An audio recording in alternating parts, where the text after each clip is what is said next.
കാണേണ്ട എന്ന് കരുതി അത്തിയുടെ കീഴിലിരുന്ന നഥനിയേലിനെ കണ്ടവനാണ് നസ്രയത്തുകാരൻ. മാനവജാതിയെ കാണുന്നവനാണ് നസ്രയത്തുകാരൻ. ഇന്ന് രാത്രി എന്റെ പ്രിയപ്പെട്ടവരെ, ഈ നസ്രയത്തുകാരൻ എല്ലാവരെയും കാണുന്നവനാണ്. രഹസ്യ ജീവിതത്തിൽ ജീവിക്കുന്നവര്, പരസ്യമായി ജീവിക്കുന്നവര്, സകല ആളുകളെയും ഈ നസ്രയത്തുകാരൻ കാണുന്നവനാണ്. അവന്റെ കണ്ണിന് മറഞ്ഞിരിക്കുന്ന ഒരു സൃഷ്ടിയുമില്ല എന്നാണ് നമ്മൾ തിരുവെഴുത്തിൽ വായിക്കുന്നത്. 139 സങ്കീർത്തനത്തിൽ നാം കാണുന്നുണ്ട്. 16 വാക്യം വളരെ ചിന്തനീയമാണ്. നിയമിക്കപ്പെട്ട നാളുകളിൽ ഒന്നുമില്ലാതെ ഇരുന്നപ്പോൾ, ഓർക്കണം, നിയമിക്കപ്പെട്ട നാളുകളിൽ ഒന്നുമില്ലാതെ ഇരുന്നപ്പോൾ എന്ന് പറഞ്ഞാൽ ഞാനെന്ന ഈ വ്യക്തിത്വം ഒന്നുമില്ലാതെ ഇരുന്നപ്പോൾ അവയെല്ലാം നിന്റെ പുസ്തകത്തിൽ എഴുതിയിരുന്നു. എന്റെ പ്രിയപ്പെട്ടവരെ, ഈ നസ്രയത്തുകാരൻ കാണുന്നവനാണോ? അവൻ കാണുന്നവനാണ്. നമ്മുടെ വിചാരങ്ങൾ, നിരൂപണങ്ങൾ, മനോമുഖരത്തിലെ ചിന്തകൾ എല്ലാം നന്നായി കാണുന്നവനാണ് ഈ നസ്രയത്തുകാരൻ. അവനെ ഒളിച്ചു നമുക്കെങ്ങും പോകാൻ പറ്റുകയില്ല. നമ്മെ കാണുന്നവനാണ് നസ്രയത്തുകാരനായ യേശു. ദൈവത്തിന് സ്തോത്രം. നമ്മെ കാണുന്നവനാണ് നസ്രയത്തുകാരൻ. നമ്മെ കാണുന്നവൻ ഈ നസ്രയനായ യേശു നമ്മെ മാത്രമല്ല മറ്റെന്തൊക്കെ കാണുന്നുണ്ട്.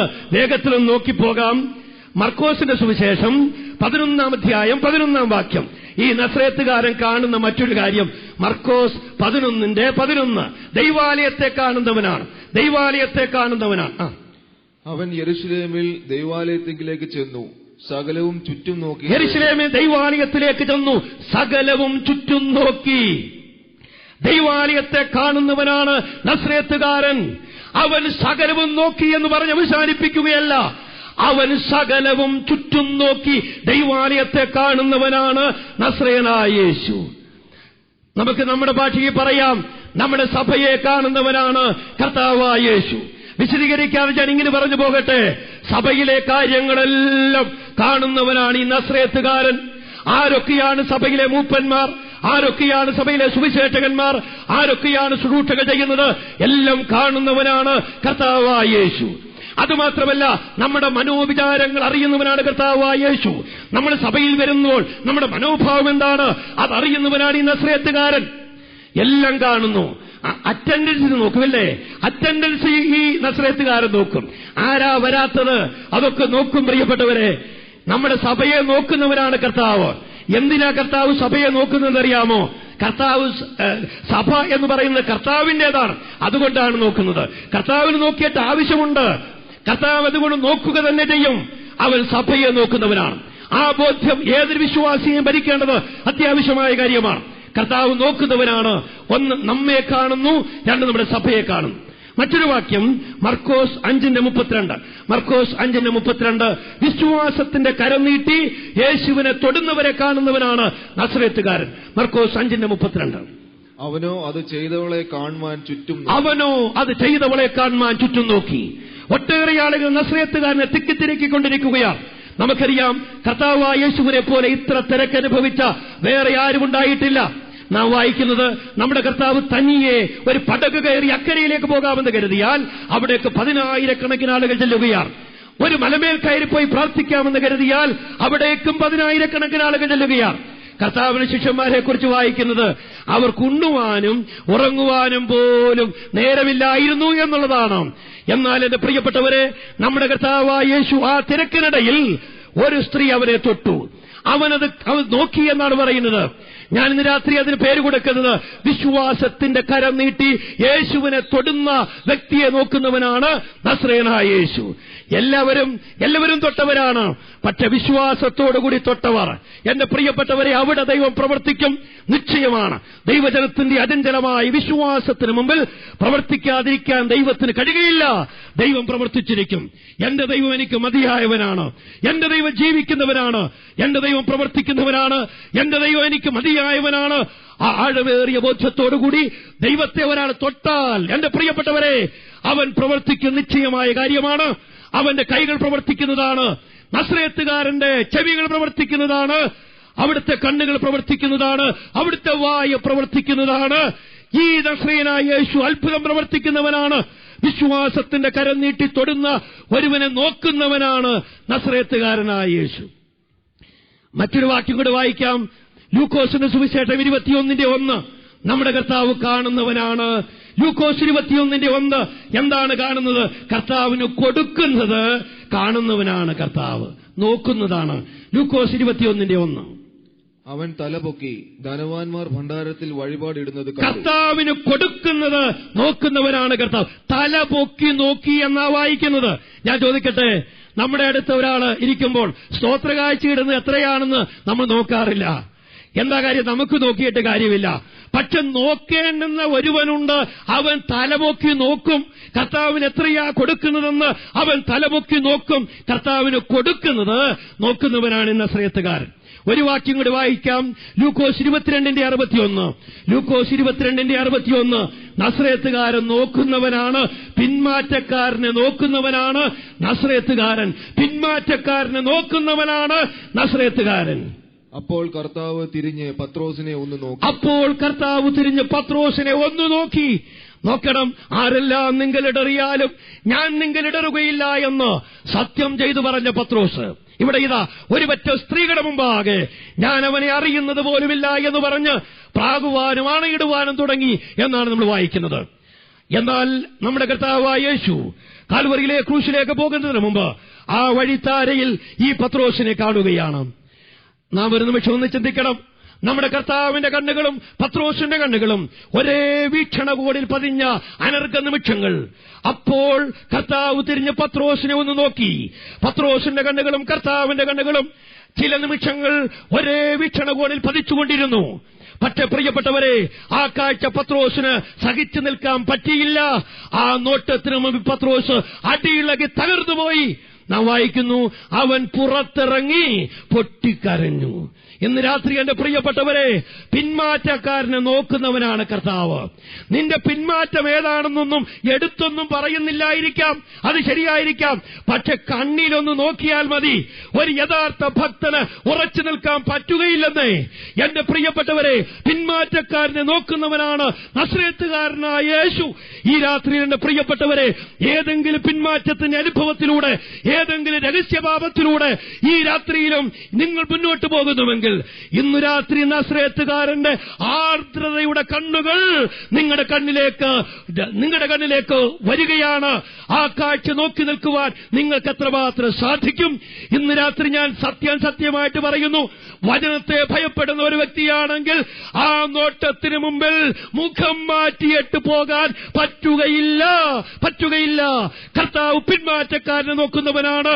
ഇന്നു രാത്രി എന്റെ പ്രിയപ്പെട്ടവരെ, നമ്മുടെ ഏത് പിന്മാറ്റത്തെയും നോക്കുന്നവനാണ് ഈ നസ്രയത്തുകാരൻ. പുറത്തിറങ്ങി പൊട്ടിക്കരഞ്ഞു എന്നാ വായിക്കുന്നത്. കരയാൻ സമയമെടുക്കണം പ്രിയപ്പെട്ടവരെ. കർത്താവ് നമ്മെ സഹായിക്കട്ടെ. ദൈവത്തിന് സ്തോത്രം. നസ്രയത്തുകാരൻ നമ്മെ കാണുന്നവനാണ്. നസ്രയത്തിൽ നിന്ന് വല്ല നന്മയും ഉണ്ടാകുമോ? ഒന്നാമത്തെ നന്മ നമ്മെ കാണുന്നവനാണ് എന്നുള്ളതാണ്. ഞാൻ വിശദീകരിക്കാതെ 1-2 വാക്യങ്ങൾ കൂടി പറഞ്ഞു പോകുന്നു. 1-ാം അധ്യായം 51-ാം വാക്യം, യോഹന്നാന്റെ സുവിശേഷം 1:51 സ്വർഗത്തെക്കുറിച്ചുള്ള ദർശനം നൽകുന്നവനാണ് നസ്രയനായ യേശു. ഒരു തുറന്ന സ്വർഗത്തെക്കുറിച്ചുള്ള ദർശനം നൽകിയവനാണ് നസ്രയനായ യേശു. ഇന്ന് രാത്രി എന്റെ പ്രിയപ്പെട്ടവരെ, സ്വർഗത്തെക്കുറിച്ചുള്ള ദർശനം എന്ന് പറയുന്നത് ഏത് മനുഷ്യനും അത്യാവശ്യമായ ഒന്ന് തന്നെയാണ്. ലോകത്തിലെ കാഴ്ചകൾ കണ്ട് അവന്റെ കണ്ണുകൾ ഇരുട്ടടയുമ്പോൾ അനന്തമായ പ്രകാശപൂരിതമായ ഒരു സ്വർഗത്തെക്കുറിച്ചുള്ള ദർശനം ഈ ലോകത്തിന് വിഭാവന ചെയ്തത് കർത്താവായ യേശുക്രിസ്തുവാണ്. സ്വർഗത്തെക്കുറിച്ചുള്ള ദർശനം മാനവജാതിക്ക് നൽകിയത് കർത്താവായ യേശുവാണ്. സ്വർഗത്തിലൊരാൾ പോകുകയില്ല, പിന്നെ എങ്ങോട്ടാ പോകുന്നത്? നിത്യമായ നരകത്തിലേക്കാ. അവിടുത്തെ സ്ഥിതി എന്റെ പ്രിയപ്പെട്ടവരെ എത്ര ഭയാനകമാണ്. ധനവാനെക്കുറിച്ച് നമ്മൾ വായിക്കുന്നുണ്ട്. അവൻ ആ യാതനാസ്ഥലത്ത് കിടന്നുകൊണ്ട് പറയുന്ന ആ വാക്കുകൾ, അവന്റെ നിലവിളിയുടെ ദീനരോധനം. ആ നിലവിളിയുടെ ശബ്ദം കേട്ടാൽ ഏത് കഠിന ഹൃദയനും തകർന്നു പോകും നിശ്ചയം തന്നെ. എന്താ അവൻ പറയുന്നത്? ഞാൻ ഈ തീജ്വാലയിൽ കിടന്ന് വേദന അനുഭവിക്കുന്നു. ഒരുപക്ഷെ അവൻ ഈ ലോകത്തിൽ വേദന അനുഭവിക്കാതെ ജീവിച്ചവരാണ്. ഒട്ടേറെ പ്രാവശ്യം സുവിശേഷം കേൾക്കാൻ അവസരമുണ്ടായിട്ടും അതിനെയൊക്കെ മുൻവിധിയോട് കരുതി പുറംകാലുകൊണ്ട് ചവിട്ടിയെറിഞ്ഞ് മുന്നോട്ട് പോയ ഒരു മനുഷ്യനായിരിക്കാം. പക്ഷെ അവന്റെ കണ്ണുകൾ തിരുമ്മി അടച്ചപ്പോൾ അവന്റെ സകല ഭൗതികമായ നന്മകളും അവനെ വിട്ടുപോകുകയാണ്. എല്ലാ ബന്ധങ്ങളും അറ്റുപോകുകയാണ്. അവൻ ന്യായവിധിയിൽ അകപ്പെടുകയാണ്. അവൻ ആ യാതനാസ്ഥലത്ത് അവൻ കിടന്ന് കരയുന്ന കാഴ്ച, ദാഹം കൊണ്ട് വലയുന്ന കാഴ്ച, ആ കാഴ്ചയാണ് നമുക്കിവിടെ കാണാനായിട്ട് കഴിയുന്നത്. ഇന്ന് രാത്രി എന്റെ പ്രിയപ്പെട്ടവരെ, എന്നാൽ ഈ അവസ്ഥയിൽ നിന്ന് മനുഷ്യന് അനന്തമായൊരു സ്വർഗമുണ്ട് എന്ന് പഠിപ്പിച്ച ഗുരുവാണ് കർത്താവ്. ആ സ്വർഗസ്ഥനായ പിതാവാണ് നമ്മുടെ കർത്താവായ യേശു. സ്വർഗത്തെക്കുറിച്ചുള്ള ദർശനം തന്നവനാണ് കർത്താവായ യേശു. സ്വർഗത്തെക്കുറിച്ച് ദർശനം തന്നുവെന്ന് മാത്രമല്ല, മറ്റൊരു കാര്യം കൂടി കർത്താവ് ചെയ്തു.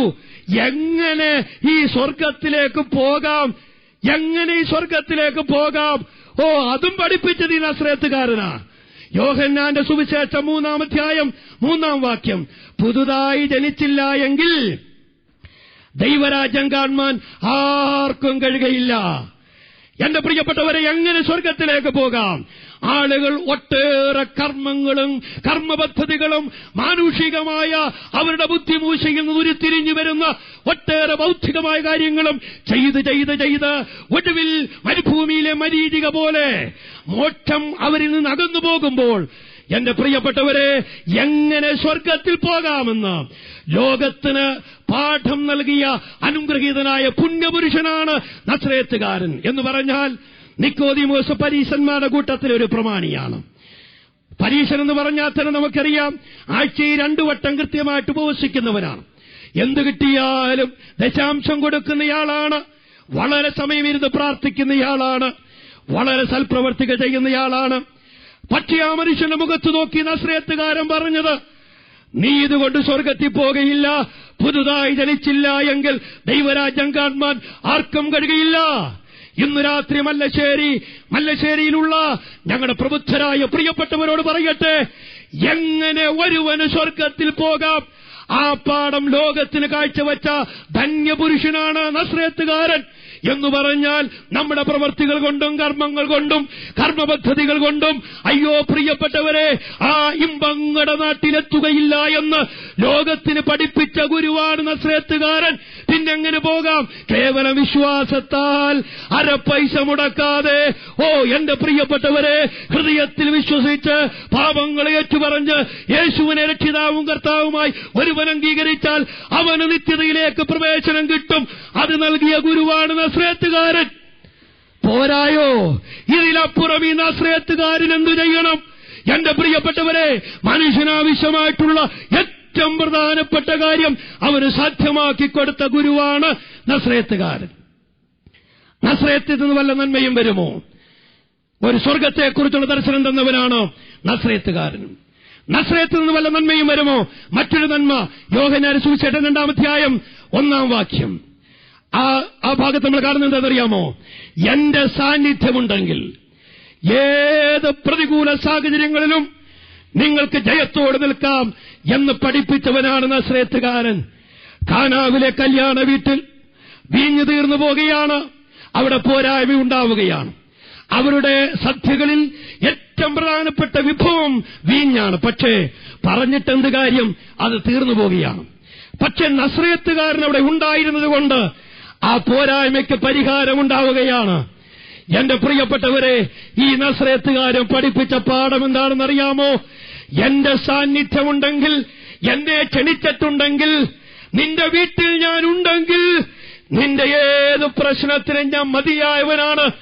നീ നാണം കെട്ടു എന്ന് തോന്നുന്ന സാഹചര്യത്തിൽ, നീ തകർന്നുപോയി എന്ന് തോന്നുന്ന സാഹചര്യത്തിൽ, എനിക്കിനി യാതൊരു പ്രതീക്ഷയുടെ തിരുനാളവും എന്റെ മുമ്പിലില്ല എന്ന് നീ സങ്കടപ്പെട്ട് നിരാശപ്പെടുന്ന സാഹചര്യങ്ങളിൽ ഞാൻ നിന്നോടുകൂടെ ഉണ്ടെങ്കിൽ ആത്യന്തികമായ വിജയം നിനക്കുണ്ട്.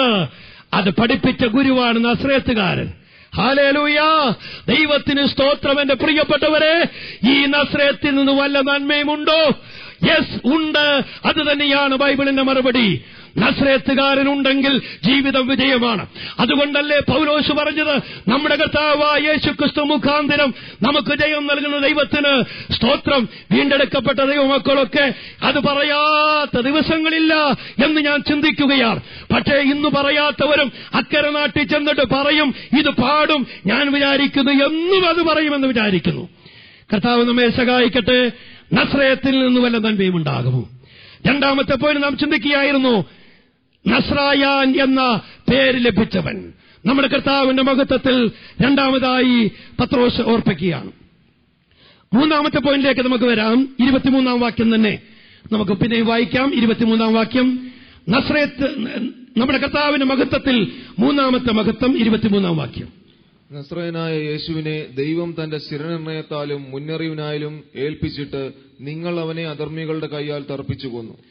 മുന്നറിവിനാൽ ക്രൂശിൽ ഏൽപ്പിക്കപ്പെട്ട ക്രിസ്തു, മുന്നറിവിനാൽ ക്രൂശിൽ ഏൽപ്പിക്കപ്പെട്ട ക്രിസ്തു ദൈവം തന്റെ സ്ഥിരനിർണയത്താലും മുന്നറിവിനാലും ഏൽപ്പിച്ചിട്ട്, അങ്ങനെയാ പത്രോസ് പ്രസംഗിക്കുന്നത്.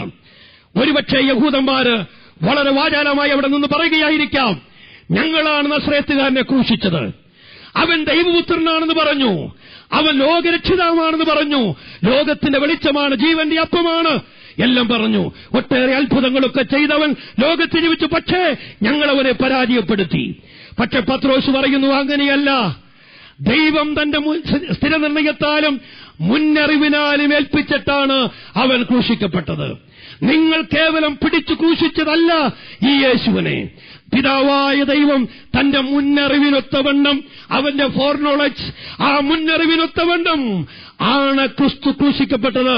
ആ വസ്തുതയാണ് പത്രോസ് ഇവിടെ ഓർപ്പിക്കുന്നത്. എന്റെ പ്രിയപ്പെട്ടവരെ, അത് വാസ്തവത്തിൽ എത്ര ശരി തന്നെയാണ്. കർത്താവായ യേശു പിതാവായ ദൈവത്തിന്റെ മുന്നറിവിനൊത്തവണ്ണമാണ് ക്രൂശിക്കപ്പെട്ടത്. യോഹന്നാന്റെ സുവിശേഷം 1-ാം അധ്യായം 1-ാം വാക്യം നമുക്കറിയാം, ആദിയിൽ വചനമുണ്ടായിരുന്നു, വചനം ദൈവത്തോടുകൂടെയായിരുന്നു, വചനം ദൈവമായിരുന്നു, ആദിയിൽ ഉണ്ടായിരുന്ന വചനം അഥവാ ലോഗോസ്. 14-ാം വാക്യത്തിലേക്ക് വരാം, വചനം ജഡമായി തീർന്നു. ആ ലോഗോസ് അഥവാ ദൈവം ജഡമായി തീർന്നു. എന്തിനു വേണ്ടിയാണ് ജഡമായി തീർന്നത്? 28-ാം വാക്യത്തിൽ യോഹന്നാൻ പറയുന്നു, ഇതാ ലോകത്തിന്റെ പാപത്തെ ചുമക്കുന്ന ദൈവത്തിന്റെ കുഞ്ഞാണ്. എന്റെ പ്രിയപ്പെട്ടവരെ, ദൈവമായിരുന്നവൻ ജഡവേഷമെടുത്ത് ലോകത്തിലേക്ക് വന്നതിന്റെ ഒറ്റ ഉത്തരമെന്ന് പറയുന്നത് എന്റെയും നിങ്ങളുടെയും പാപശാപം ഏറ്റെടുക്കുവാൻ വേണ്ടി. അങ്ങനെ മുന്നറിവിനാൽ ലോകത്തിലേക്ക് വന്ന് ക്രൂശിക്കപ്പെട്ടവനാണ് കർത്താവായ യേശു. എബ്രായർ 10:7 നമ്മൾ കണ്ടു, ഇതാ ഞാൻ വരുന്നു, പുസ്തക ചുരുളുകളിൽ എന്നെക്കുറിച്ച് എഴുതിയിരിക്കുന്നു. ഉൽപ്പത്തി പുസ്തകം 22-ാം അധ്യായം നമ്മൾ വായിക്കുമ്പോൾ ഒരു വ്യക്തിക്ക് വേണ്ടി ഒരു ആട് അറുക്കപ്പെടുകയാണ്. പുറപ്പാട് പുസ്തകം 12-ാം അധ്യായത്തിലേക്ക് വരുമ്പോൾ ഒരു കുടുംബത്തിന് വേണ്ടി ഒരു ആട് അറുക്കപ്പെടുകയാണ്. യഹോവ പുസ്തകം 16-ാം അധ്യായത്തിലേക്ക് വരുമ്പോൾ ഒരു ജനതയ്ക്ക് വേണ്ടി, ഒരു രാജ്യത്തിന് വേണ്ടി ഒരു ആട് അറുക്കപ്പെടുകയാണ്. പക്ഷെ യോഹന്നാന്റെ പ്രസംഗം എങ്ങനെയാണ്?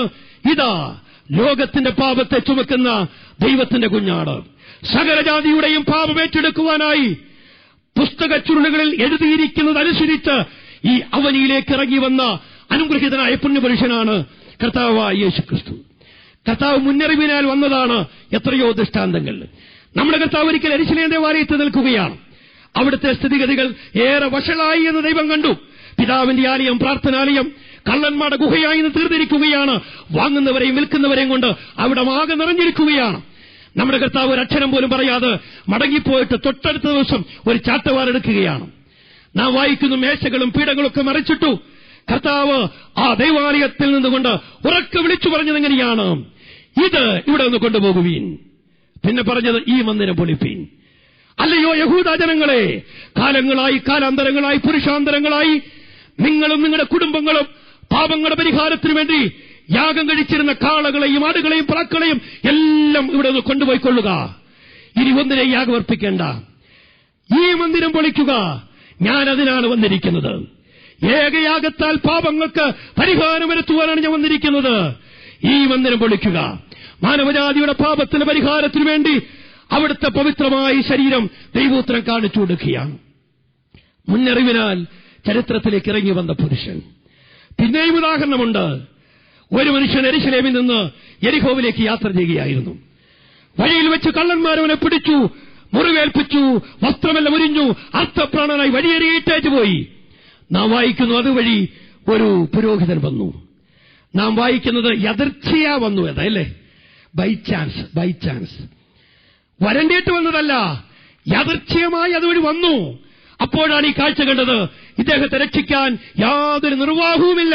മനസ്സുണ്ടായിരിക്കാം, പക്ഷെ യാതൊരു നിർവാഹവുമില്ല. അദ്ദേഹം കടന്നുപോയി. അതുപോലെ ഒരു ലേവ്യനും വന്നു എന്നാണ് വായിക്കുന്നത്. എന്ന് പറഞ്ഞാൽ ബൈ ചാൻസ്, യദർച്ഛയാ ഒരു ലേവ്യനും വന്നു. അദ്ദേഹവും യദർച്ഛയാ വന്നതായതുകൊണ്ട് ഒരു ഉപകാരവും ചെയ്യാൻ തനിക്ക് യാതൊരു നിർവാഹവുമില്ല. ചിലരൊക്കെ പറയുന്ന പോലെ പ്രാർത്ഥിക്കണമെന്നുണ്ട്, പക്ഷേ തല പൊക്കാൻ പറ്റുന്നില്ല. ബൈബിളൊന്ന് തുറക്കണമെന്നുണ്ട്, പക്ഷേ വെട്ടമില്ല എന്ന് പറയുന്ന പോലെയാണ്. എന്റെ പ്രിയപ്പെട്ടവരെ, ഇദ്ദേഹത്തിന് ആഗ്രഹമുണ്ടെങ്കിൽ ഇവർക്ക് പറ്റുകയില്ല. ബൈ ചാൻസ് വന്നവരാണ്. പക്ഷേ എന്റെ പ്രിയപ്പെട്ടവരെ, അടുത്തതായി ഒരു മനുഷ്യൻ വരികയാണ്, ശമരിയാക്കാരൻ. അവൻ ബൈ ചാൻസ് വന്നവനല്ല, അവൻ കർമ്മപദ്ധതിതമായ നിലയിൽ ഇവിടേക്ക് വന്നതാണ്. എങ്ങനെ അറിയാൻ പറ്റും? അദ്ദേഹത്തിന്റെ ഈ മുറിവേറ്റ് കിടക്കുന്ന മനുഷ്യന്റെ മുറിവുകളെ തുടയ്ക്കുവാനുള്ള കോട്ടൺ ഇദ്ദേഹത്തിന്റെ പക്കലുണ്ടായിരുന്നു. ആ മുറിവിൽ പകരാനുള്ള എണ്ണയും വീഞ്ഞും അദ്ദേഹത്തിന്റെ പക്കലുണ്ടായിരുന്നു. അതുമാത്രമല്ല, അദ്ദേഹത്തെ വഴിയമ്പലത്തിൽ കൊണ്ടുപോകാനുള്ള വാഹനമൃഗമുണ്ടായിരുന്നു. വഴിയമ്പലക്കാരന് കൊടുക്കാനുള്ള 2 കാശുണ്ടായിരുന്നു. അധികം വല്ലതും ചെലവിട്ടാൽ മടങ്ങി വരുമ്പോൾ തന്നുകൊള്ളാമെന്ന് പറയാനുള്ള മഹാമനസ് അദ്ദേഹത്തിനുണ്ടായിരുന്നു. ഇന്ന് രാത്രി ഞാൻ ചോദിക്കട്ടെ, ഈ ശമരിയാക്കാരൻ അല്ലെങ്കിൽ ഈ നല്ല മനുഷ്യൻ ബൈ ചാൻസ് വന്നവനാണോ? ഇന്ന് രാത്രി എന്റെ പ്രിയപ്പെട്ടവരെ, വളരെ വ്യക്തമായി ഞാൻ ഓർപ്പിക്കട്ടെ, ലോകത്തിൽ ഇങ്ങനെ ഒട്ടേറെ ആളുകൾ ബൈ ചാൻസ് വന്നിട്ടുണ്ട്. അവരുടെ പ്രൗഢഗംഭീരമായ പ്രസംഗങ്ങൾ കേട്ട്, അവരുടെ ആശയ വാഗ്ദാനങ്ങൾ കേട്ട് ഒട്ടേറെ ആളുകൾ അവരിൽ ആകൃഷ്ടരായി തീർന്ന് അവരെ നേതാക്കന്മാരാക്കിയിട്ടുണ്ട്. പക്ഷേ മാനവജാതിയുടെ പാപത്തിന് പരിഹാരത്തിനു വേണ്ടി അർത്ഥപ്രാണനായ വഴിയരികിൽ കിടക്കുന്ന, ആർക്കും വേണ്ടാത്ത, ഒരു കണ്ണിന് പോലും ദയ തോന്നാത്ത മാനവജാതിയെ രക്ഷ ചെയ്യുവാൻ, അവനെ തോളിലെടുത്ത് വീട്ടിലെത്തിക്കുവാൻ ഒരുവൻ ഇറങ്ങി വന്നു. ഹല്ലേലൂയ! അവൻ കർത്താവായ യേശുവാണ്. ഇന്ന് രാത്രി എന്റെ പ്രിയപ്പെട്ടവരെ, മുന്നറിവിനാൽ വന്നവനാണ് ഈ കർത്താവായ യേശു. വളരെ ഉദാഹരണങ്ങളുണ്ട്, ഞാൻ വിശദീകരിക്കുന്നില്ല. പുറപ്പാട് പുസ്തകം 10-ാം അധ്യായം 9-ാം വാക്യത്തിൽ നമ്മൾ വായിക്കുന്നു, മതിൽ പൊളിക്കുന്നവനെ പാമ്പ് കടിക്കും. നമ്മുടെ കർത്താവായ യേശുവിന്റെ മരണമതിൽ അടങ്ങിയിട്ടുള്ള വസ്തുതയാണ്. മതിൽ പൊളിക്കുന്നവരെ പാമ്പ് കടിക്കും എന്ന് പറഞ്ഞാൽ, പുരാതനങ്ങളായ മതിലുകൾ, കാട് പിടിച്ചു കിടക്കുന്ന മതിലുകൾ, അതൊക്കെ പൊളിക്കുന്ന ആളുകളെ അതിൽ കുടിയിരിക്കുന്ന പാമ്പുകൾ കടിക്കും. അതാണ് ഇവിടെ പറയുന്നത്. പക്ഷെ പ്രിയപ്പെട്ടവരെ, ഒരു പുരാതനമായ മതിൽ പൊളിച്ച ഒരുവനെ നമുക്കറിയാം. വേർപാടിനെ നടിച്ചുവർ പൊളിച്ച ഒരുവൻ, the middle wall of partition, വേർപാടിനെ നടിച്ചുവരിടിച്ചു കളഞ്ഞ ഒരു ദൈവപുത്രനുണ്ട്. സ്വർഗത്തിൽ വസിക്കുന്ന വിശുദ്ധനായ ദൈവവും ഭൂമിയിൽ വസിക്കുന്ന പാപിയായ മനുഷ്യനും അവരെ അന്യോന്യം കൈകൊടുത്ത് അനുരഞ്ജനത്തിന് പന്താവിലേക്ക് നടത്തുവാൻ വേർപാടിന് നടിച്ചുവരിടിച്ചു കളഞ്ഞ, ആ മതിലിടിച്ചു കളഞ്ഞ ഒരു പുരുഷനുണ്ട്. ദൈവത്തിന്റെ മുന്നറിവിനാൽ ഈ ചരിത്രത്തിലേക്ക് ഇറങ്ങി വന്ന പുരുഷനാണവൻ. അവന്റെ കാലിൽ പാമ്പ് കടിച്ചു, നമുക്കറിയാം. പക്ഷേ ആ സർപ്പത്തിന് തല ദൈവപുത്രൻ തകർത്തു. ഞാൻ വിശദീകരിക്കുന്നില്ല. മുന്നറിവിനാൽ ചരിത്രത്തിലേക്ക് ഇറങ്ങി വന്നവനാണ് കർത്താവായ യേശു. ദൈവപുത്രന്റെ മഹത്വത്തിൽ 3-ാമത്തേതായി പത്രോസ് സമർപ്പിക്കുക. 4-ാമത്തെ മഹത്വം നമുക്ക് നോക്കാം. 23-ാം വാക്യം തന്നെ ഒന്നുകൂടി നമുക്ക് വായിക്കാം. 23-ാം വാക്യം, കർത്താവിന്റെ മഹത്വത്തിൽ പത്രോസ് പ്രസംഗിക്കുന്ന 4-ാമത്തെ പോയിന്റിലേക്ക് വരാം. നസ്രായനായ യേശുവിനെ ദൈവം തന്റെ സ്ഥിരനിർണയത്താലും മുന്നറിവിനാലും ഏൽപ്പിച്ചിട്ട് നിങ്ങൾ അവനെ അധർമ്മികളുടെ കൈയാൽ തറപ്പിച്ചു കൊന്നു. നിങ്ങൾ അവനെ അധർമ്മികളുടെ കൈയാൽ തറപ്പിച്ചു കൊന്നു. 4-ാമത്തെ പോയിന്റ്, അധർമ്മികളുടെ കൈയാൽ തറപ്പിച്ചു കൊല്ലപ്പെട്ടവൻ. അധർമ്മികളുടെ കൈയാൽ തറപ്പിച്ചു കൊല്ലപ്പെട്ടവൻ എന്ന് പറഞ്ഞാൽ, അധർമ്മികളായ ആളുകളാൽ കൊല്ലപ്പെട്ടു എന്ന് പറയുന്നത് എന്തെങ്കിലും മാന്യത എന്ന ആശയത്തിലല്ല പത്രോസോട് പറയുന്നത്.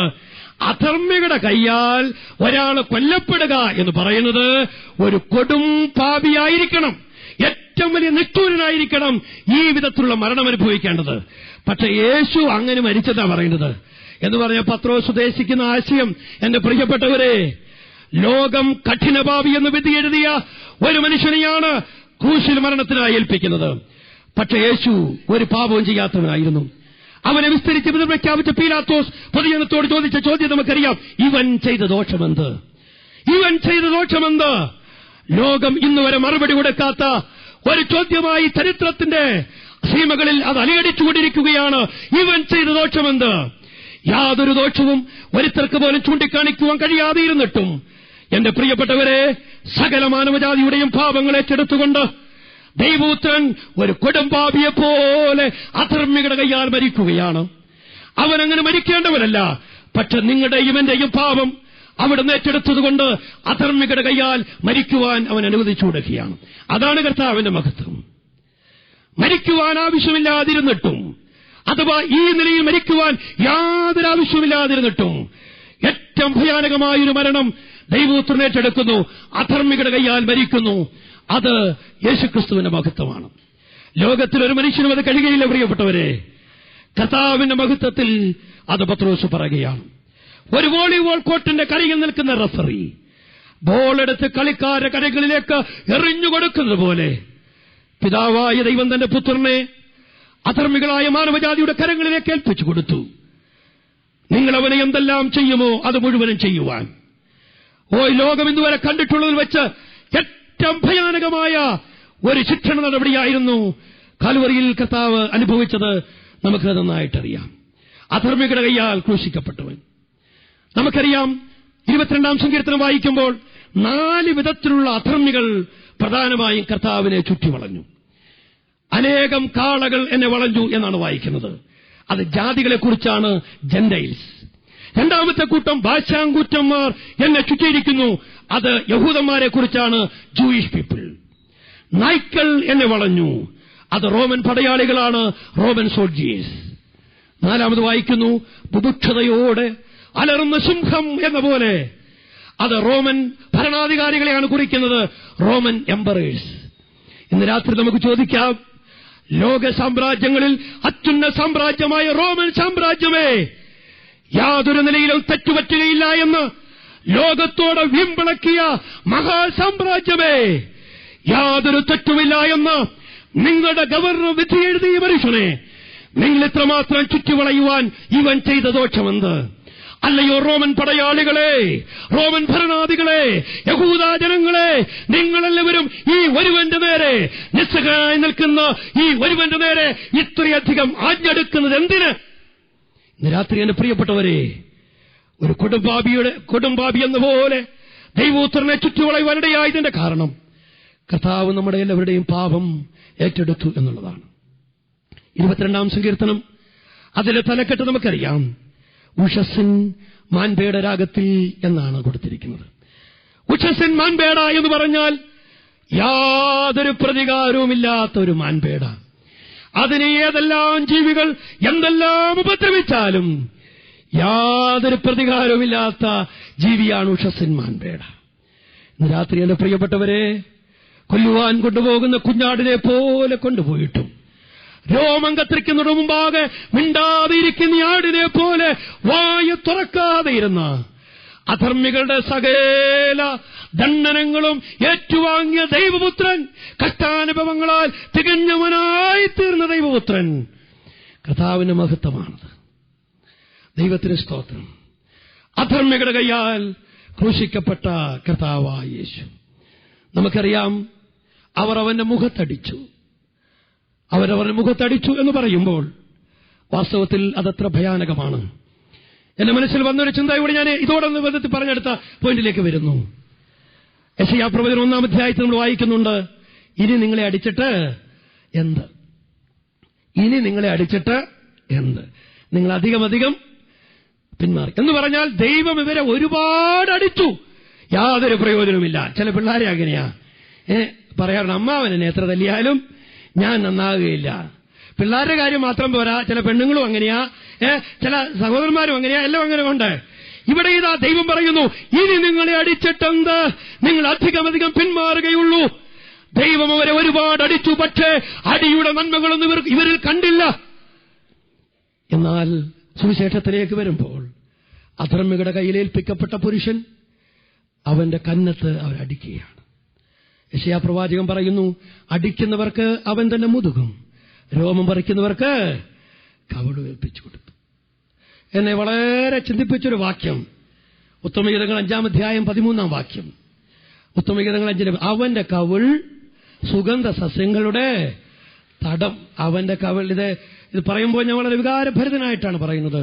അവന്റെ കവിൾ സുഗന്ധ സസ്യങ്ങളുടെ തടമാണ്. നമുക്കറിയാം, നമ്മൾ വീട്ടിൽ മുറ്റത്ത് വളർത്തുന്ന പനിക്കുറുക്ക ഒരു സുഗന്ധ സസ്യമാണ്. തുളസി ഒരു സുഗന്ധ സസ്യമാണ്. പായസത്തിനൊക്കെ ഇടുന്ന വഷണയില ഒരു സുഗന്ധ സസ്യമാണ്. ഇത് വെറുതെ ഇരുന്നാൽ അതിന് സുഗന്ധം വരുമോ? ഇല്ല. ഇത് ഞെരിയണം, ഇല്ലേ? ഇത് തകരണം, അപ്പോൾ മാത്രമേ അതിന് സുഗന്ധം വരികയുള്ളൂ. ഇന്ന് രാത്രി എന്റെ പ്രിയപ്പെട്ടവരെ, അധർമ്മികളുടെ കയ്യിൽ ഏൽപ്പിക്കപ്പെട്ട ദൈവപുത്രന്റെ കവിളിനെ കുറിച്ച് പറയുന്നത് അവന്റെ കവിൾ സുഗന്ധ സസ്യങ്ങളുടെ തടമെന്നാണ്. എന്ന് പറഞ്ഞാൽ നമ്മെ അടിച്ചിട്ട് ഒരു പ്രയോജനമില്ലാതിരുന്നപ്പോൾ പാപത്തിന്റെ ആ പാപരോഗത്തിന്റെ വലിയ ഗന്ധം ദുർഗന്ധം വമിച്ചിരുന്ന നമ്മെ ദൈവപുത്രന്റെ കവിളിൽ അടിയേൽക്കുമ്പോൾ അവിടെ നിന്നുയരുന്ന സുഗന്ധത്താൽ എന്റെ പ്രിയപ്പെട്ടവരെ നമ്മുടെ ദുർഗന്ധം അകലുകയാണ്. അതാണ് ദൈവത്തിന്റെ കാര്യപരിപാടി എന്ന് പറയുന്നത്. ഓരോ അടികൾ അവിടുത്തെ കവിളിൽ അടിക്കുമ്പോഴും സുഗന്ധം പകരുകയാണ്. ആ സുഗന്ധമാണ് പ്രിയപ്പെട്ടവരെ നമ്മുടെ പാപത്തിന്റെ ഗന്ധം മാറ്റിക്കളയുന്നത്. ഇന്ന് രാത്രി ആര് അസ്വസ്ഥരായി കഴിയുന്നു, ആര് സ്നേഹിക്കാൻ ആരുമില്ലാത്തവരായി കഴിയുന്നു, പാപ സ്വഭാവങ്ങളെ മാറ്റുവാൻ കഴിയാതെ ആര് കഴിയുന്നു, മദ്യത്തിന്റെ ദുർഗന്ധം, പുകവലിക്കുന്നതിന്റെ ദുർഗന്ധം, ഇന്ന് രാത്രി പ്രിയപ്പെട്ടവരെ ആ യേശുവിന്റെ അടുക്കലേക്ക് നാം കടന്നു വന്നാൽ അവൻ കവിളിലേറ്റ അടിയാൽ നിങ്ങളുടെ ദുർഗന്ധം മാറ്റി നമ്മെ അനുഗ്രഹിക്കും. നിശ്ചയമായ കാര്യമാണ്. അധർമ്മികളുടെ കയ്യാൽ മരിച്ച ക്രിസ്തു അഞ്ചാമത്തെ മഹത്വത്തിലേക്ക് വരുന്നു. അഞ്ചാമത്തെ മഹത്വം 24-ാം വാക്യം. അടുത്ത വാക്യം. ദൈവമോ മരണപാശങ്ങളെ അഴിച്ചിട്ട് അവനെ ഉയർത്തെഴുന്നേൽപ്പിച്ചു. ഉയർത്തെഴുന്നേറ്റ ക്രിസ്തു. എന്റെ പ്രിയപ്പെട്ടവരെ, നമ്മുടെ കർത്താവിന്റെ മഹത്വത്തെക്കുറിച്ച് പത്രോസ് പറയുക, അവൻ ഉയർത്തെഴുന്നേറ്റ ക്രിസ്തുവാണ്.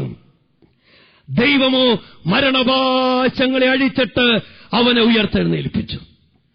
നമുക്കറിയാം, ലോകത്തിലെ മുഴുവൻ മഹാരഥന്മാരെയും മരണമെന്ന കയറ് വരിഞ്ഞു മുറുക്കി ഇന്നും ഇരിക്കുമ്പോൾ മരണത്തിന്റെ കയറുകളെ അഴിച്ചിട്ട് ലോക ചരിത്രത്തിൽ ഒരുവനെ മാത്രമേ ഉയർത്തെഴുന്നേൽപ്പിച്ചിട്ടുള്ളൂ.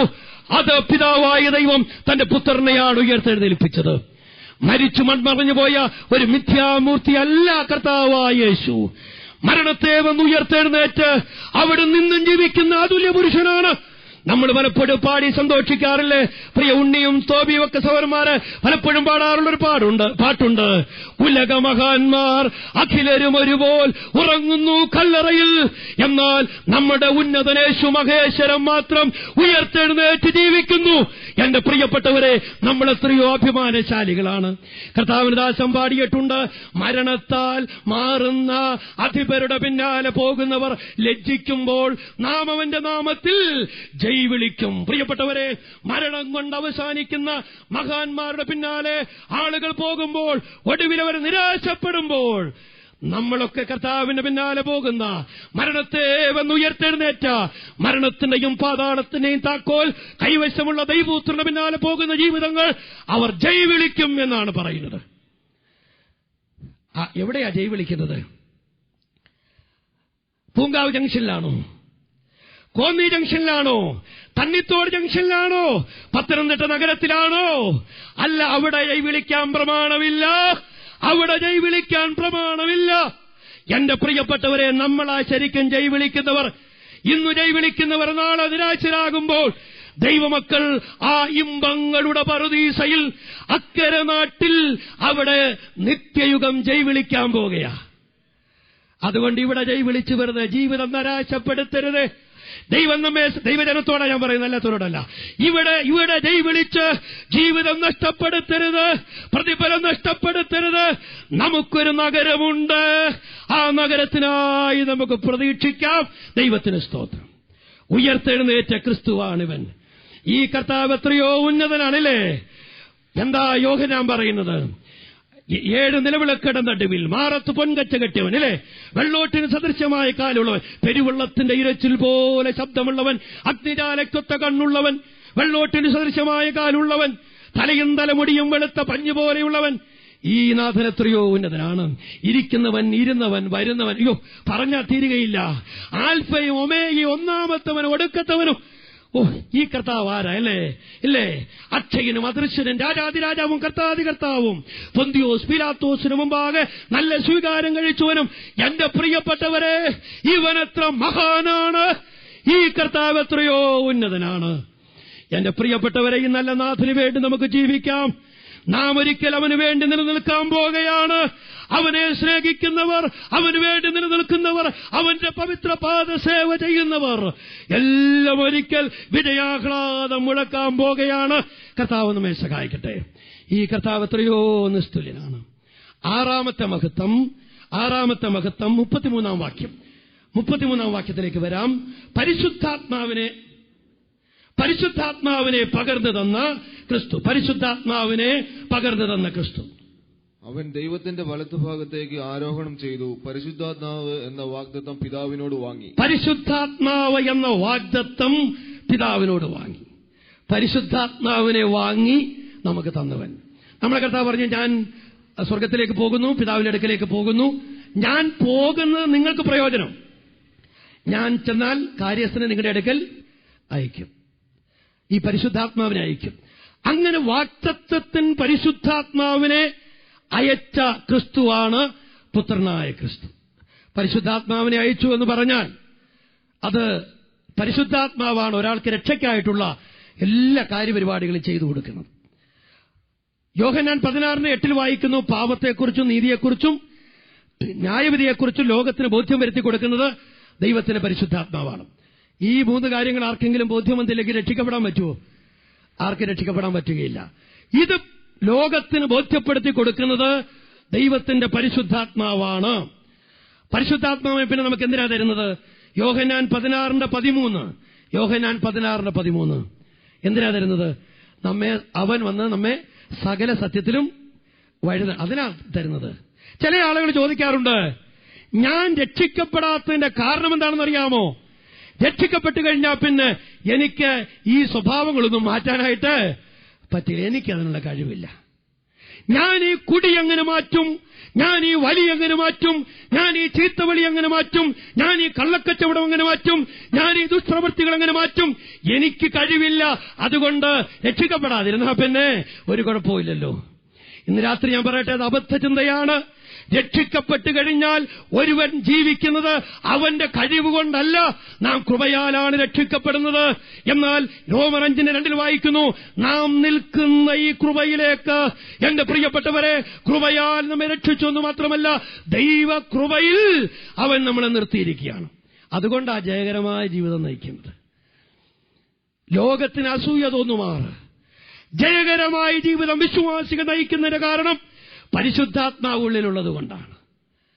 എന്റെ പ്രിയപ്പെട്ടവരെ, ദൈവത്തിന് എത്ര നന്ദി പറഞ്ഞാലും മതിയാകില്ലല്ലോ. പരിശുദ്ധാത്മാവിന്റെ ഉത്തരവാദിത്വം നമ്മെ സകല സത്യത്തിലും വഴി നടത്തുക എന്നുള്ളതാണ്. ഞാൻ ഇന്ന് രാത്രി ഒരു കാര്യം ഈ ആശയത്തിൽ ഊന്നി പറഞ്ഞ് 7ാമത്തെ പോയിന്റ് കൂടി വളരെ വേഗത്തിൽ പറഞ്ഞ് അവസാനിപ്പിക്കും. സമയത്ത് തന്നെ അവസാനിപ്പിക്കും. പരിശുദ്ധാത്മാവിന്റെ ഉത്തരവാദിത്വം നമ്മെ സകല സത്യത്തിലും വഴി നടത്തുക എന്ന് പറഞ്ഞാൽ, പാപം ചെയ്യാതെ ജീവിക്കാനുള്ള എല്ലാ അനുകൂല സാഹചര്യങ്ങളും പരിശുദ്ധാത്മാവ് നമുക്ക് ഒരുക്കി തരികയാണ്. പാപം ഒരു വിശ്വാസി ചെയ്യുകയില്ല എന്ന് പറഞ്ഞാൽ അത് വേദശാസ്ത്രപരമായിട്ട് അത് തെറ്റാണ്. ഇപ്പൊ ബ്രദർ സജി അജയ നമ്മുടെ മധ്യത്തിലുണ്ട്. ഏത് ചോദ്യം ചോദിച്ചാലും എന്റെ ഒരു അഭിപ്രായമാണ്. സജിക്ക് അതിന് മറുപടിയുണ്ട്, വചനത്തിൽ നിന്ന് മറുപടിയുണ്ട്. വേദപുസ്തകത്തിന്റെ അടിസ്ഥാനത്തിൽ ഒരാൾ പാപം ചെയ്യാൻ പറ്റുകയില്ല എന്ന് പറഞ്ഞാൽ അത് തെറ്റാണ്. പക്ഷേ ഇന്ന് രാത്രി ഞാൻ ഈ പുസ്തകം കയ്യിലെടുത്ത് വളരെ വ്യക്തമായി പറയുന്നു, രക്ഷിക്കപ്പെട്ട ഒരു ദൈവവിധന് പരിശുദ്ധാത്മാവ് ഉള്ളതുകൊണ്ട് ഒരു വലിയ നന്മ ചെയ്തിട്ടുണ്ട്. എന്താണെന്നറിയാമോ? അവന് പാപത്തിൽ തുടരുവാൻ കഴിയുകയില്ല. പാപത്തെ തുടരുവാൻ കഴിയുകയില്ല, യാതൊരു സംശയമില്ല. നിശ്ചയം അടിവരയിട്ട് പറയാൻ പറ്റുന്ന കാര്യമാണ്. രക്ഷിക്കപ്പെട്ട ഒരു ദൈവവിധൻ പാപത്തിൽ തുടരുകയില്ല. പാപത്തിൽ തുടരുവാൻ അവന് കഴിയുകയില്ല. ഞാൻ ചോദിക്കട്ടെ, ഒരു പാപം ചെയ്യാനായിട്ട് തുടങ്ങുക എന്ന് വിചാരിക്കുക. ദൈവാത്മാവ് എന്ന് പറയും, മകനെ നീ അത് ചെയ്യരുത്, നിനക്കിത് യോഗ്യമല്ല, അനുവദനീയമല്ല, നീ അത് ചെയ്യരുത്. പരിശുദ്ധാത്മാവിനെ തട്ടി മാറ്റിയിട്ട് ആ പാപം ഒരു വിശ്വാസി ചെയ്യുക. പാപം ചെയ്തു കഴിഞ്ഞാലും ഇങ്ങനെ വെറുതെ പരിശുദ്ധാത്മാവ് ഇങ്ങനെ കൂട്ടുവെട്ടി എന്ന് പറഞ്ഞ് മാറി നിൽക്കുവോ? ഇല്ല. പരിശുദ്ധാത്മാവ് അവനോട് ഇടപെട്ടുകൊണ്ടിരിക്കും. മകനെ നീ ചെയ്തത് തെറ്റാണ്, മകളെ നീ ചെയ്തത് പാപമാണ്, മടങ്ങി വരണം, യഥാസ്ഥാനപ്പെടണം. നിന്നോടാണ് ദൈവത്തിന്റെ വചനം പറയുന്നത്. നീ വായിക്കുന്ന വചനം നിനക്ക് വേണ്ടി തന്നെയാണ്. ദൈവാത്മാവ് നമ്മോട് ഇടപെട്ടുകൊണ്ടിരിക്കും. ഞാൻ ചോദിക്കട്ടെ, എത്ര ദിവസം നമുക്ക് പരിശുദ്ധാത്മാവിനോട് പറയാൻ പറ്റും? എന്റെ പൊന്നു പരിശുദ്ധാത്മാവെ, നീ എന്നെ ശല്യപ്പെടുത്തരുത്, നീ എന്നെ ബുദ്ധിമുട്ടിക്കരുത്, നീ എന്നോട് ഇനി ഒന്നും പറയണ്ട, നിന്റെ വാക്കുകൾ എനിക്ക് കേൾക്കണ്ട. എത്ര പ്രാവശ്യം പറയാൻ പറ്റും? എഴുതിത്തരാം, സാധിക്കയില്ല. എഴുതിത്തരാം. രക്ഷിക്കപ്പെട്ട ഒരു വിശ്വാസി പാപത്തിൽ തുടരുവാൻ സാധിക്കുകയില്ല. അവനത് കഴിയുകയില്ല. നിശ്ചയമായ കാര്യമാണ്. പാപത്തെ തുടരുന്നെങ്കിലോ എന്നിപ്പം ആരുടെയെങ്കിലും മനസ്സിൽ തോന്നിയാൽ, എന്റെ മനസ്സിൽ തോന്നുന്നുണ്ട്, അതിന് ഉത്തരം എന്താ? ഞാൻ പറഞ്ഞു തന്നെ അതിന് ഉത്തരം. കർത്താവ് നമ്മെ സഹായിക്കട്ടെ. പരിശുദ്ധാത്മാവിനെ തന്നവനാണ് ഈ ക്രിസ്തു. രക്ഷിക്കപ്പെടുവാൻ നമുക്ക് വഴി തുറന്നവൻ, അതിന് സഹായിയായി തീർന്നവനാണ് പരിശുദ്ധാത്മാവ്. രക്ഷിക്കപ്പെട്ട ഒരു ദൈവോയിതനെ പാപമംഗലമായ ലോകത്തിൽ അവന്റെ കണ്ണിന്റെ കൃഷ്ണമണിയെപ്പോലെ സൂക്ഷിക്കുന്നത് പരിശുദ്ധാത്മാവാണ്. പാപത്തെ സ്നേഹിക്കാതെ പാപം കാണുമ്പോൾ ഇത് പാപമാണെന്ന് ഓർമ്മപ്പെടുത്തി അതിൽ നിന്ന് വലിച്ചുമാറ്റി അവനെ ജയകരമായ ജീവിതം നയിച്ച് കർത്താവിന് വിശുദ്ധിയോട് താദാത്മ്യം പ്രാപിക്കുവാൻ അവനെ ആലോചന നൽകുന്നത് ദൈവത്തിന് പരിശുദ്ധാത്മാവാണ്. ആ ആത്മാവിനെ നൽകി തന്നവരാണ് കർത്താവായ യേശു. 7ാമത്തെ പോയിന്റ് 36 വാക്യം. ആകയാൽ നിങ്ങൾ ക്രൂശിച്ച ഈ യേശുവിനെ തന്നെ ദൈവം കർത്താവും ക്രിസ്തുവുമാക്കി വെച്ചു എന്ന് ഇസ്രായേൽ ഗൃഹമൊക്കെയും അതിന്റെ തൊട്ടുമുകളിലുള്ള വാക്യം വായിച്ചാൽ ദാവീദ് സ്വർഗാരോഹണം ചെയ്തില്ലല്ലോ അങ്ങനെ പറഞ്ഞ്. ഞാൻ രണ്ടും കൂടെ ചേർത്ത് പറയുകയാണ്. സ്വർഗാരോഹണം ചെയ്ത കർത്താവും ക്രിസ്തുവുമായവൻ. സ്വർഗാരോഹണം ചെയ്ത കർത്താവും ക്രിസ്തുവുമായവൻ. നമ്മുടെ കർത്താവിനെ കുറിച്ച് ഇവിടെ പത്രോസ് യഹൂദന്മാരുടെ നടുവിൽ നിന്നുകൊണ്ട് വളരെ ഉജ്ജ്വലമായി പറയുന്നത്, ആരാണ് ഈ യേശു? അവനിന്ന് കേവലം യേശുവല്ല, മരണത്തെ വന്ന ഉയർത്തെഴുന്നേറ്റതുകൊണ്ട് സ്വർഗത്തിലെ പിതാവായ ദൈവം അവനെ കർത്താവും ക്രിസ്തുവുമാക്കി വെച്ചു എന്നാണ് പറയുന്നത്. കർത്താവ് ജീവിച്ച കാലത്ത് ഏതാണ്ട് 19 യേശുമാരുണ്ടായിരുന്നു എന്നാണ് പറയുന്നത്. 19 യേശുമാർ. എന്നാൽ ഈ യേശുവിന് ഒരു പ്രൊമോഷൻ കിട്ടി. യേശു ക്രിസ്തു, യേശു കർത്താവ്. അതുകൊണ്ടാണ് നമ്മൾ പ്രാർത്ഥിക്കുമ്പോഴൊക്കെ പ്രാർത്ഥിച്ചു തീരുമ്പോൾ കർത്താവായ യേശു ക്രിസ്തുവിന്റെ നാമത്തിൽ എന്ന് പറയും. ചില ആളുകളുടെ പ്രാർത്ഥന കേട്ടാൽ അയ്യോ ഇത് അവരറിഞ്ഞിട്ട് പോലും ഇല്ലയോ എന്നങ്ങ് തോന്നിപ്പോ. പക്ഷെ ഇവിടെ പത്രോസ് പറയുന്ന ഒരു കാര്യമുണ്ട്. പിതാവായ ദൈവം അവനെ കർത്താവും ക്രിസ്തുവുമാക്കി വച്ചു എന്ന് ഇസ്രായേൽ ഗൃഹം നിശ്ചയമായും അറിഞ്ഞുകൊള്ളട്ടെ. ഇന്നു രാത്രി മല്ലശ്ശേരിയിലുള്ള ഞങ്ങളുടെ പ്രബുദ്ധനായ പ്രിയപ്പെട്ടവരെ, കർത്താവായ യേശു അവൻ കേവലം യേശുവല്ല, അവൻ കർത്താവും ക്രിസ്തുവുമാണ്. ആ വസ്തുത സകല ആളുകളും നിശ്ചയമായി അറിയണം.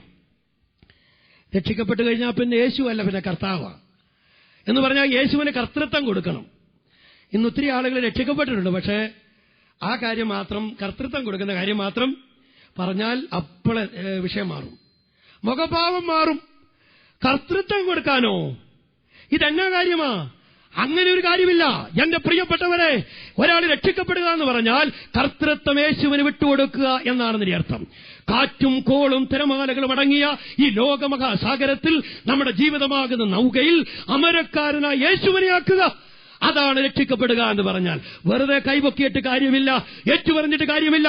യേശു കർത്താവായി ഒരു ജീവിതം ഇന്ന് നയിക്കുന്നുണ്ടോ എന്നുള്ളത് വളരെ ചിന്തനീയമായ കാര്യമാണ്.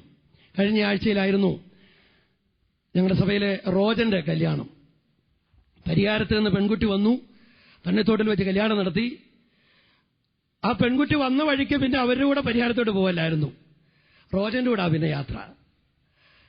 ഇന്ന് പലരും രക്ഷിക്കപ്പെടുന്നുണ്ട്, സ്വന്തം വഴിയെ പിന്നെ അങ്ങ് യാത്രയാ. അല്ല, കർത്താവിന്റെ കൂടെ വേണം യാത്ര ചെയ്യാൻ. അതാ രക്ഷിക്കപ്പെടുക എന്ന് പറഞ്ഞാൽ. ഞാൻ ഇന്ന് രാത്രി ഒറ്റ ചോദ്യം ചോദിക്കട്ടെ, അങ്ങനെ ഗ്യാരണ്ടി പറയാൻ പറ്റുമോ? എന്റെ യാത്ര കർത്താവിന്റെ കൂടാണ്, എന്റെ യാത്ര കർത്താവിനോടൊപ്പമാണ്, എന്റെ യാത്ര വചനപ്രകാരമാണ്. അങ്ങനെ പറയാൻ പറ്റുമെങ്കിൽ അതാണ് യേശുവിന് കർത്തൃത്വം കൊടുത്തുകൊണ്ടുള്ള ജീവിതം. കർത്താവും ക്രിസ്തുവുമാണ്. മാത്രമല്ല, നമ്മളിവിടെ കണ്ടു സ്വർഗാരോഹണം ചെയ്ത കർത്താവ് അല്ലേ? ഈ കർത്താവ് സ്വർഗാരോഹണം ചെയ്തു. എന്തിനാ കർത്താവ് സ്വർഗാരോഹണം ചെയ്തത്? യോഹന്നാൻ 14 വായിക്കുന്നുണ്ട്, ഞാൻ നിങ്ങൾക്ക് സ്ഥലമൊരുക്കുവാൻ പോകുന്നു. ഞാൻ പോയി നിങ്ങൾക്ക് സ്ഥലമൊരുക്കിയാൽ. അല്ലേ എന്റെ പ്രിയപ്പെട്ടവരെ, നമ്മുടെ കർത്താവ് സ്വർഗാരോഹണം ചെയ്തത് നമുക്ക് വേണ്ടി സ്ഥലമൊരുക്കുവാനായിട്ടാണ്. പ്രവർത്തന പുസ്തകം 1-ാം അധ്യായം 11-ാം വാക്യം നമ്മൾ കാണുന്നുണ്ട്. നമ്മുടെ കർത്താവ് ഒരു മലയിൽ നിന്ന് ഉയർന്ന് ഉയർന്ന് ഉയർന്ന് ആകാശമേഘങ്ങൾക്കപ്പുറത്തേക്ക് അവരുയർത്തു. നമ്മൾ വായിക്കുന്നു, മേഘം അവനെ മൂടി. അപ്പോഴും ഗലീലാ പുരുഷന്മാർ കണ്ണുമറിക്കാതെ ആ കാഴ്ച നോക്കി നിൽക്കുകയാണ്. അപ്പോൾ മിന്നുന്ന വെള്ളവസ്ത്രം ധരിച്ച 2 പുരുഷന്മാർ അവരോട് ഉറക്കെ വിളിച്ചു പറഞ്ഞത്, ഗലീലാ പുരുഷന്മാരെ, നിങ്ങൾ ആകാശത്തിലേക്ക് നോക്കി നിൽക്കുന്നതെന്ത്? നിങ്ങളെ വിട്ട് സ്വർഗാരോഹണം ചെയ്ത ഈ യേശുവിനെ അവൻ സ്വർഗത്തിലേക്ക് പോകുന്നവനായി നിങ്ങൾ കണ്ടതുപോലെ അവൻ മടങ്ങി വരും. പ്രിയപ്പെട്ടവരെ, നമ്മുടെ കർത്താവ് സ്വർഗത്തിലേക്ക് പോയി. നമുക്കവന് സ്ഥലമൊരുക്കിയിട്ട് മടങ്ങി വരാനായിട്ട് പോവുകയാണ്. ഈ യോഗത്തിന്റെ പ്രാരംഭ ദിവസത്തിൽ ഞാൻ ഈ ഓർപ്പിച്ച ആശയങ്ങൾ നമ്മുടെ സ്മൃതിപഥത്തിൽ നിന്ന് മാഞ്ഞു പോകാതെ ഹൃദയത്തിൽ തളം കെട്ടി നിൽക്കുവാൻ കർത്താവ് കൃപ ചെയ്യട്ടെ. ഇത് കേട്ടിട്ട് അവർ ഹൃദയത്തിൽ കൊത്തുകൊണ്ടവരായി തീർന്നു. കർത്താവായ യേശുക്രിസ്തുവിനെ കുറിച്ചുള്ള സപ്തമഹത്വങ്ങൾ. എന്റെ പ്രിയപ്പെട്ടവരെ, ഈ കർത്താവിനെ പ്രസംഗിക്കുന്നത് പോലെ ഇത്ര ഭാഗ്യകരമായ വേറെ ഏതുണ്ട്? ഈ കർത്താവിനെ സ്നേഹിക്കുന്നത് പോലെ, ഈ കർത്താവിനെ സേവിക്കുന്നത് പോലെ ഇത്ര ഉന്നതമായി വേറെ എന്തുണ്ട്? ഈ നസ്രായനെ പിൻപറ്റുന്നത് പോലെ ഇത്ര ഭാഗ്യകരമായ അവസ്ഥ വേറെ ഏതുണ്ട്? ദൈവം കാണിച്ചെന്ന പുരുഷനാണ് ഈ ക്രിസ്തു. നസ്രയനായ യേശു എന്ന പേരുള്ളവനാണ്. മുന്നറിവിനാൽ ക്രൂശിലേൽപ്പിക്കപ്പെട്ടവനാണ്. അധർമ്മികളുടെ കൈയാൽ ക്രൂശിക്കപ്പെട്ടവനാണ്. പരിശുദ്ധാത്മാവിനെ തന്നവനാണ്. ഉയർത്തെഴുന്നേറ്റ് സ്വർഗാരോഹണം ചെയ്ത് കർത്താവും ക്രിസ്തുവുമായി നിലനിൽക്കുന്നവനാണ്. ഈ യേശുവിനെ നമുക്ക് ആവശ്യമുണ്ടോ? ഇന്നുവരെയും ഈ കർത്താവിനെ ഉള്ളത്തിലേക്ക് സ്വീകരിച്ചിട്ടില്ലാത്ത, ഇന്നുവരെയും ഈ കർത്താവിനെ രക്ഷിതാവായി സ്വീകരിച്ചിട്ടില്ലാത്ത ആരെങ്കിലും ഇവിടെ ഉണ്ടെങ്കിൽ ഇത് നിങ്ങൾക്കുള്ള സുന്ദരമാണ് എന്ന് ഞാൻ ഓർപ്പിക്കട്ടെ. നമ്മുടെ കണ്ണുകൾ നമുക്ക് കാൽവറി ക്രൂശിലേക്ക് ഒരു നിമിഷം തിരിക്കാം. നമ്മുടെ തലകൾ നമുക്ക് ദൈവസന്നിധിയെ താഴ്ത്താം. ഏറിയ ദിവസങ്ങളായി ഈ സഭയിലെ എൽഡേഴ്സ്, യുവ സഹോദരന്മാര്, സഹോദരീ സഹോദരന്മാര് എല്ലാവരും വളരെ കഠിനാധ്വാനം ചെയ്ത് ഈ യോഗങ്ങളുടെ ക്രമീകരണങ്ങൾ ചെയ്ത് ഈ നിലയിൽ അത് ആരംഭിക്കാനിടയായി തീർന്നു. എന്റെ ബഹുമാന്യ സഹോദരന്മാരെ, നിങ്ങളുടെ അധ്വാനം വെറുതെയല്ല, നിങ്ങളുടെ ചെലവിടൽ വെറുതെയല്ല. ഈ ഉന്നതനായ കർത്താവിനെ നമ്മൾ വിളിച്ചു പറയുകയാണ്. ഈ ഉന്നതനായ കർത്താവിനെ കുറിച്ച് ഘോഷിക്കുകയാണ്. ഞാൻ ഉയർത്തപ്പെട്ടാൽ എല്ലാവരെയും എങ്കിലേക്ക് ആകർഷിക്കും. ഈ ക്രൂശിലേക്ക് വരുവാൻ ദൈവമക്കളായി തീർന്നു എന്ന് ഉറപ്പില്ലാത്ത, ഇന്ന് എനിക്ക് രക്ഷിക്കപ്പെടണമെന്ന് ആഗ്രഹമുള്ള ആരെങ്കിലും ഇവിടെ ഉണ്ടെങ്കിൽ നിങ്ങൾക്ക് വേണ്ടി ഞാനൊരു പ്രാർത്ഥനാവാചകം പറഞ്ഞു തരുവാൻ ആഗ്രഹിക്കുകയാണ്. കാൽവറിയിലെ ക്രൂശിലേക്ക് നമുക്ക് വരാം. തലയിൽ മുൾക്കിരീടം അടിക്കപ്പെട്ടവനായി, കൈകാലുകൾ കാരിർമാണികളാൽ തറക്കപ്പെട്ടവനായി, പുറമെല്ലാം ഒഴിവുചാലുകൾ പോലെ ചിന്തപ്പെട്ടവനായി, ആപാദചൂടം അടിയേറ്റ് മുറിവുകളിൽ നിന്ന് രക്തമൊഴുകുന്നവനായി, മുഖം മുഴുവനും തുപ്പലുകൊണ്ട് നിറയപ്പെട്ടവനായി ക്രൂശിൽ നമ്മുടെ കർത്താവ് തലചായ്ച്ച് പ്രാണനേൽപ്പിച്ചു കൊടുക്കുകയാണ്. ഇന്ന് രാത്രി ആ കാഴ്ച കണ്ടിട്ട് യേശുവേ, അതെനിക്ക് വേണ്ടിയായിരുന്നു എന്ന് വാസ്തവമായിട്ടും ഒന്ന് പറയാനായിട്ട് കഴിയുമോ? എനിക്ക് അങ്ങേ ആവശ്യമുണ്ട്, എനിക്ക് രക്ഷിക്കപ്പെടണം, എനിക്ക് ദൈവകൃപ വേണം, എനിക്ക് പാപമോചനം വേണം. ഇന്ന് രാത്രി ആര് പറയും? കർത്താവ് നമ്മെ സഹായിക്കട്ടെ. അങ്ങനെയെങ്കിൽ ഇങ്ങനെ പ്രാർത്ഥിച്ചാട്ട്, യേശുവേ, ഞാനൊരു പാപിയാണ്, എന്റെ പാപങ്ങൾക്ക് വേണ്ടി അവിടുന്ന് ക്രൂശിൽ മരിച്ചെന്ന് ഞാൻ വിശ്വസിക്കുന്നു. എന്റെ പാപങ്ങൾ അവിടുന്ന് ക്ഷമിക്കണമേ. ഞാൻ അങ്ങേ എന്റെ രക്ഷിതാവും കർത്താവുമായി സ്വീകരിക്കുന്നു. എന്റെ ഹൃദയത്തിലേക്ക് അവിടുന്ന് വരണമേ. ആമേൻ. ഇന്ന് രാത്രി നാം അങ്ങനെ പ്രാർത്ഥിച്ചുവെങ്കിൽ ഇപ്പോൾ തന്നെ നാം ദൈവമക്കളായി തീർന്നിരിക്കുകയാണ്. നമ്മുടെ പേര് ജീവപുസ്തകത്തിൽ എഴുതിയിരിക്കുകയാണ്. പ്രാർത്ഥിച്ചുകൊണ്ടിരുന്ന എല്ലാ ദൈവമക്കൾക്കും നന്ദി സ്നേഹം അറിയിക്കുന്നു. ഈ വചനത്താൽ വചനം കേട്ട നമ്മെ എല്ലാവരെയും ദൈവം അനുഗ്രഹിക്കട്ടെ, ആശീർവദിക്കട്ടെ. കർത്താവിന്റെ വിലയേറിയ നാമം ഇന്നും എന്നേക്കും വാഴ്ത്തപ്പെടുമാറാകട്ടെ. ആമേൻ. കണ്ണുകളെ അടയ്ക്കാം, പ്രാർത്ഥിക്കാം. സ്നേഹവാനായ ഞങ്ങളുടെ ദൈവമേ, സ്വർഗ്ഗസ്ഥ പിതാവേ, അനുഗ്രഹിക്കപ്പെട്ട ഈ രാത്രി വേളയ്ക്കായിട്ട് നന്ദിയോടെ ഞങ്ങൾ അങ്ങയെ സ്തുതിക്കുന്നു, തിരുനാമത്തിന് സ്തോത്രം ചെയ്യുന്നു. ഏറെ ദിവസങ്ങളായിട്ട് നിന്റെ മക്കൾ ആഗ്രഹിക്കുകയും പ്രാർത്ഥിക്കുകയും ചെയ്ത പ്രകാരം മല്ലശ്ശേരി സഭയ്ക്ക് ഈ വർഷം ഇങ്ങനെ ഒരു സുവിശേഷ യോഗം ക്രമീകരിപ്പാൻ വലിയവനായ ദൈവം നൽകിയ വലിയ ഭാഗ്യത്തിനായിട്ട് ഞങ്ങൾ അങ്ങയെ സ്തുതിക്കുന്നു, സ്തോത്രം ചെയ്യുന്നു. ഞങ്ങൾ അറിയുന്നത് പോലെ അനേക ദശാബ്ദങ്ങളായിട്ട് തന്നെ ഈ പ്രദേശത്ത് കർത്താവായ യേശുവിന്റെ വചനം വിളിച്ചറിയിക്കുവാനായിട്ട് കഴിഞ്ഞ നാളുകളിൽ അവിടെ ഇടവരുത്തിയതോടെ തിരുനാമത്തിന് സ്തോത്രം. ഈ വർഷം ക്രമീകരിച്ചിരിക്കുന്ന സുവിശേഷ യോഗത്തിന്റെ ഈ പ്രാരംഭ രാത്രിയിൽ ഞങ്ങൾക്ക് ദൈവസന്നിധിയിലേക്ക് കടന്നു വന്ന് ശാന്തമായി തിരുമുമ്പാകെ ഇരുന്ന് അനുഗ്രഹിക്കപ്പെട്ട തിരുവചനം കേൾക്കുവാൻ കർത്താവ് തന്ന എല്ലാ കൃപകൾക്കാട് ഞങ്ങൾ അങ്ങേ വാഴ്ത്തുന്നു, തിരുനാമത്തിന് നന്ദിയോടെ സ്തോത്രം ചെയ്യുന്നു. കർത്താവെ, ഇന്നത്തെ ശുശ്രൂഷയോട് ആദരിച്ചതുകൊണ്ട് സ്തോത്രം. ദൈവവചനം പറയുവാൻ കൊണ്ട് നിന്റെ ദാസന് താഴെ കൃപയും ശക്തിയും അധികാരവും നൽകിയതുകൊണ്ട് തിരുനാമത്തെ സ്തുതിക്കുന്നു. ഞങ്ങളുടെ ഹൃദയങ്ങളോട് അവിടുത്തെ വചനത്തിലൂടെ അവിടുന്ന് സംസാരിച്ച നല്ല ആലോചനകൾക്കാട് ഞങ്ങൾ അങ്ങേക്ക് മഹത്വം കരയറ്റുന്നു. അനുഗ്രഹിക്കപ്പെട്ട ഗാനങ്ങൾ കേൾക്കുവാൻ ഞങ്ങൾ കൃപ തന്നുകൊണ്ട് നന്ദിയോടെ സ്തോത്രം. ആദ്യാവസാനം അവിടുത്തെ ദിവ്യ സാന്നിധ്യം ഞങ്ങളെ ഭരിച്ച് നിയന്ത്രിച്ച് തിരുമുമ്പാകെ വന്ന് ചേരുവാൻ ഞങ്ങൾക്ക് തന്ന എല്ലാ നന്മകൾക്കായിട്ട് സ്തോത്രം. കർത്താവിലുള്ള ഞങ്ങളുടെ പ്രയത്നം വ്യർത്ഥമല്ല എന്നറിയുവാൻ തക്കോണം അവിടുത്തെ പ്രവൃത്തി ഞങ്ങളുടെ മധ്യയെ വെളിപ്പെടുത്തിയോട് തിരുനാമത്തെ ഞങ്ങൾ സ്തുതിക്കുന്നു. വിശേഷാൽ കർത്താവ് ഇവിടെയുള്ള സ്ഥലം സഭയ്ക്കായി സ്തോത്രം. ഇതിന്റെ പിന്നിൽ അധ്വാനിക്കുന്ന എല്ലാ സഹോദരിമാർക്കാട് നന്ദിയോടെ സ്തോത്രം. നിന്റെ മക്കളുടെ നല്ല ആഗ്രഹങ്ങളെ സഫലമാക്കുകയും അനേകർ ദൈവവചനം കേട്ട് രക്ഷിക്കപ്പെടുവാനും വിശ്വാസികൾ സമർപ്പിക്കപ്പെടുവാനും പിന്മാറ്റക്കാരും മടങ്ങി വരുവാനും കർത്താവിന് പ്രയോജനമുള്ളവരായി അവിടുത്തെ ഉറവ് താമസിക്കുന്നെങ്കിൽ വരുന്ന ദിവസങ്ങളിൽ അങ്ങയുടെ ശുശ്രൂഷയിൽ വ്യാപൃതരായി തീരുവാനും ഈ ശുശ്രൂഷ മുഖാന്തരമാക്കി തീർക്കണമെന്ന് ഞങ്ങൾ ഇങ്ങോട്ട് പ്രാർത്ഥിക്കുന്നു. പ്രത്യേകാലം ഞങ്ങളെ കേൾപ്പിച്ച വചനത്തിനാട് നന്ദിയോടെ വീണ്ടും ഞങ്ങൾ സ്തോത്രം ചെയ്യുന്നു. സഹോദരന്മാരായ പുരുഷന്മാരെ ഞങ്ങൾ എന്ത് ചെയ്യണമെന്നുള്ള ചോദ്യത്തോടുകൂടെ കർത്താവായ യേശുവിന്റെ 7 മഹത്വപൂർണ്ണമായിരിക്കുന്ന ആ പദവികളെ ചൂണ്ടിക്കാണിക്കുവാൻ നിന്റെ ദാസനിലൂടെ അവിടെ നിടവരുത്തിയോടെ നന്ദിയോടെ സ്തോത്രം. ദൈവം അത്ഭുതങ്ങളാലും അടയാളങ്ങളാലും കാണിച്ചു തന്ന പുരുഷനായ നസ്രയനായ യേശു സ്ഥിരനിർണയത്താലും മുന്നറിയിനാലും വെളിപ്പെടുത്തപ്പെട്ടവൻ, അധർമ്മികളുടെ കൈയാൽ തറച്ചു കൊല്ലപ്പെട്ടവൻ, മരണത്തെ ജയിച്ച് ഉയർത്തെഴുന്നേറ്റവൻ, പരിശുദ്ധാത്മാവിനെ നൽകുന്നവൻ, സ്വർഗാരോഹണം ചെയ്തവൻ, ആ മഹോന്നതനായ ദൈവപുത്രനെ ഇന്ന് രാത്രിയിൽ ഉയർത്തുവാൻ ഇടവരുത്തിയോണ്ട് നന്ദിയോടെ സ്തോത്രം. ഞങ്ങളുടെ പാപങ്ങൾക്ക് വേണ്ടിയാണല്ലോ ഞങ്ങളുടെ കർത്താവേ അവിടുന്ന് ഈ താണ ലോകത്തിലേക്ക് വന്ന് കാൽവറിയിലെ ക്രൂശിൽ കഷ്ടം അനുഭവിച്ച് മരിച്ചടക്കപ്പെട്ട് ഉയർത്തെഴുന്നേറ്റതെന്നോർത്ത് നന്ദിയോടെ ഞങ്ങൾ സ്തുതിക്കുന്നു. നസ്രയനായ യേശു സകലതും അറിയുന്നവനും കാണുന്നവനും സകലതയും സ്നേഹിക്കുന്നവനും രക്ഷിക്കുന്നവനുമാണെന്ന് ഞങ്ങളെ കേൾപ്പിച്ചതുകൊണ്ട് സ്തോത്രം. കർത്താവെ, ഇന്ന് രാത്രിയിൽ ദൈവവചനം കേട്ടതിൽ കർത്താവുമായിട്ട് ഉടമ്പടി ചെയ്ത പ്രിയപ്പെട്ടവർക്കാട് നന്ദിയോടെ സ്തുതിക്കുന്നു. ആരെല്ലാം ഇന്ന് അവിടുത്തെ വചനത്തിന് മുമ്പ് ആ ഹൃദയങ്ങൾ തുറന്നു അവരൊക്കെയും അനുഗ്രഹിക്കപ്പെട്ടവരായി രക്ഷാനിർണയം പ്രാപിച്ചവരായി യേശുക്രിസ്തു മുഖാന്തരമുള്ള നിത്യജീവന്റെ പങ്കാളികളായി തീർന്ന് അനുഗ്രഹത്തോടെ കടന്നു പോകാൻ കർത്താവ് സഹായിക്കണമേ. ദൈവജനമാകുന്ന ഞങ്ങൾക്ക് ഞങ്ങളുടെ കർത്താവിനോടുള്ള പ്രതിബദ്ധതയും സമർപ്പണവും വർദ്ധിച്ചു വരുവാൻ അവിടുത്തെ വരവിന് വേണ്ടി ഞങ്ങൾ ഒരുങ്ങി ഉണർന്ന് ജീവിപ്പാൻ ഞങ്ങളെ സഹായിക്കണമേ.